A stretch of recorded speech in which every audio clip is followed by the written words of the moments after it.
ছাতা ধরো রে তোমরা, আমার ভাসুর খালি পায়ে আর রোদ্দুরেতে হাঁটতে পারছে না। হ্যালো বন্ধুরা, কোথায় তোমরা সবাই? চলে এসো, আমি বিথিকা পাল ডাকছি। আর আমি ডাকছি এত রোদ্দুরেতে, সত্যি সত্যি এত রোদ্দুরে আর খালি পায়ে হাঁটা যাচ্ছে না, একদম দুমদাম করে চলে এলাম ডাকাতি কালীবাড়িতে। হ্যালো, আমার ভিডিও আর আমি প্রথমে আসবো না, সেটা হবে না, হবে না, হবে না। আর বন্ধুরা, তোমরা কেমন আছো? সবাই ভালো আছো তো? রোদ্দুরের থেকে হেঁটে এসে পা একদম দুমদুম করছে। শুধু শুধু বলছিলাম খালি পায়ে আর রোদ্দুরে হাঁটা যাচ্ছে না, যাকটুকু একটু মজা ছিল। হ্যালো বন্ধুরা, বলো তোমরা সবাই কে কেমন আছো? যে যেখানে থাকো ভালো থাকো, সুন্দর থাকো, সুস্থ থাকো।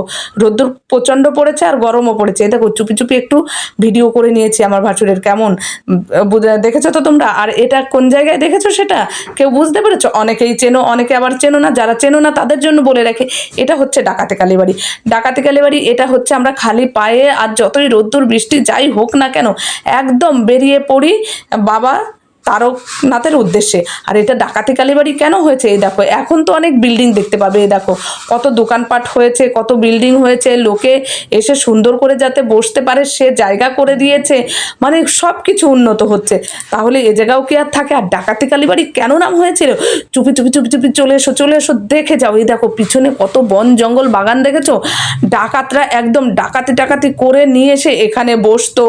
বসলে একদিন মা দিয়েছে তারা, এই আমাকে পুজো করিস না কেন, এর জন্য এখানে বসে নানা মা এখানে প্রতিষ্ঠিত হয়েছিল, মানে ওদের দর্শন দিয়েছিল। তাই ডাকাতরা ডাকাতি করলেও তাদের একটা ধর্ম আছে, সেটা তারা বুঝিয়ে দিয়ে গেছে যে না, ডাকাতেরও ধর্ম আছে, সেটা বাগান দিয়ে আসুক, জঙ্গল দিয়ে আসুক, আর কাঁঠাল দিয়ে আসুক, যে মানুষ সে মানুষই হয়। আর এই দেখো, এরকম বাগান জঙ্গল কেটে এখন অনেক রকম উন্নত ব্যবস্থা করে দিয়েছে। তাই এখানে এসে ওরা বিশ্রাম করতো, আমরাও না, আমরা ডাকাতি করতে যাচ্ছি না, হ্যাঁ আমরা ডাকাতি করতে অবশ্যই যাচ্ছি। সেটা হচ্ছে পুণ্য অর্জন, পুণ্য ডাকাতি করে নিয়ে আসবো।